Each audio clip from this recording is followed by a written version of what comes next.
Hey, hey, it is Dom here. I am back for part 2 of things that, keep us from a place of prayer or connecting with God on a regular basis. So I posed a question the other day and I asked, what are some things that keep you distant from God? Because someone had reached out to me and just basically said they felt like they were losing connection.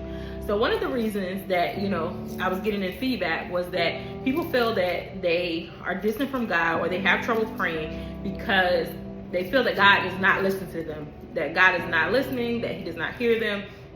And I want to come in and encourage the person that feels this way today. The person that, has pulled back from their place of prayer because they feel that God has not heard them yet. I want to encourage you that sometimes God is building your character in that moment. Sometimes God is literally pulling the fruits of the Spirit out of you. Sometimes he's building that long suffering. He's building that steadfastness. He's building that ability to be patient. Sometimes we want God to answer overnight, and there are times and things that God is just not willing to do overnight. Sometimes we want to, get upset about that, but we have to be thankful that some things don't come to us sooner than we believe that they should, because God is literally maturing us for the thing. He's preparing us for it. Secondly, understanding that sometimes what we feel is silence or God not listening is his silence.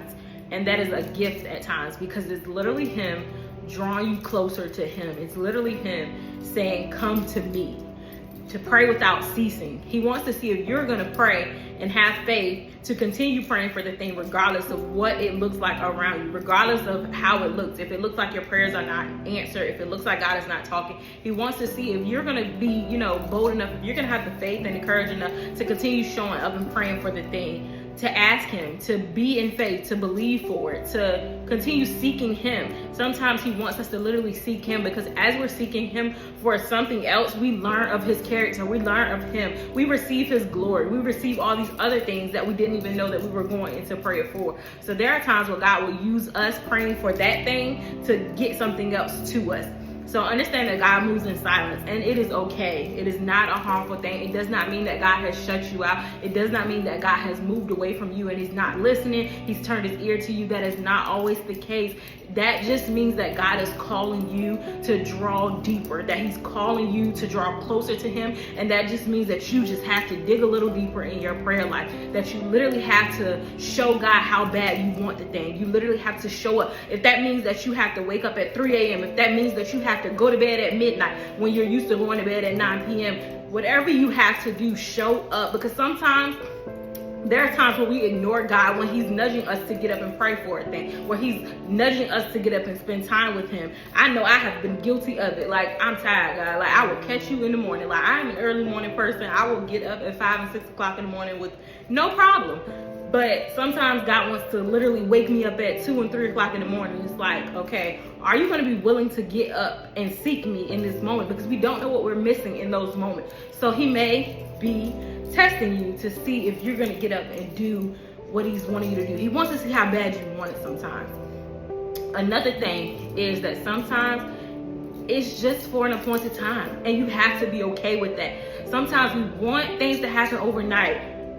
Everything that we're asking God for is not going to always happen overnight.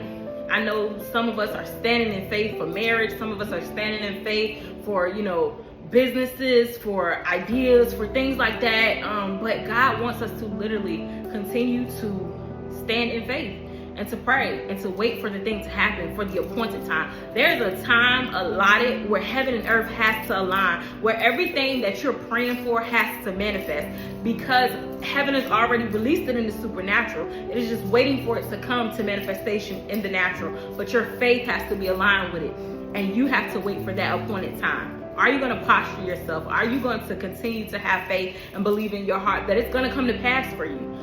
That's just sometimes what God is doing. He's just saying, how bad do you want it? Are you going to continue to believe me for this thing? Are you going to continue to show up? Are you going to continue to posture yourself? Are you going to surround yourself by people who are believing with you, or who have the faith that you don't have, to grow your faith, to stretch your faith, to challenge you when your faith is growing weak? It makes me think of the story of Elizabeth and Mary, when Elizabeth's baby leaped because of Mary showing up at her door. Like, it makes me think about that. Like, Sometimes you have to surround yourself with people who have the faith when you don't have the faith. Because if you get into these moments where you're getting into these circles and with your friends and, you know, whoever, and you're just like, yeah, this is not gonna happen, it's never gonna happen, da da da, you're talking negative about it. How do you expect to believe God for the thing? So you have to surround yourself with people who have faith to challenge you for bigger, okay? And then it just also reminds me of posture. The woman with the issue of blood pops up in my head. She was bleeding for 12 years. Many of us have a prayer request that we probably have been praying for years and probably honestly have stopped praying. We believe like, God ain't hearing me, I'm good off that. And God is just trying to see how bad you want it. She postured herself because she simply heard of him being in her vicinity. And she came to see about him. Like, she came to see if she could get her blessing, if she could get her healing and her breakthrough, just because of the simple fact that she knew he was there.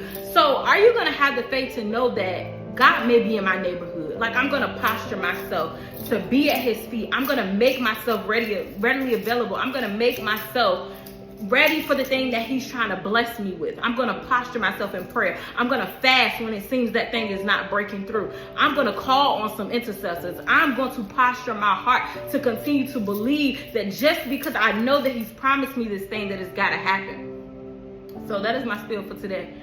If you are standing in faith, believing God for something, God is just challenging you not to give up your faith. This does not mean that God is not listening. It does not mean that he's turned his ear to you just because he's silent. Sometimes God operates still in the silence. Just because it's silent doesn't mean that God is not moving. He's still moving in the background. He's just waiting on you to posture yourself, to keep your faith, to ready yourself for what's to come. So y'all be blessed. I love y'all. And I pray that you would just continue to follow along with me as we just, continue digging into some things that keep us distant from God and out of the place of prayer this year. Because in 2025, we are stretching our faith and we are going deeper in God. I love y'all. Be blessed.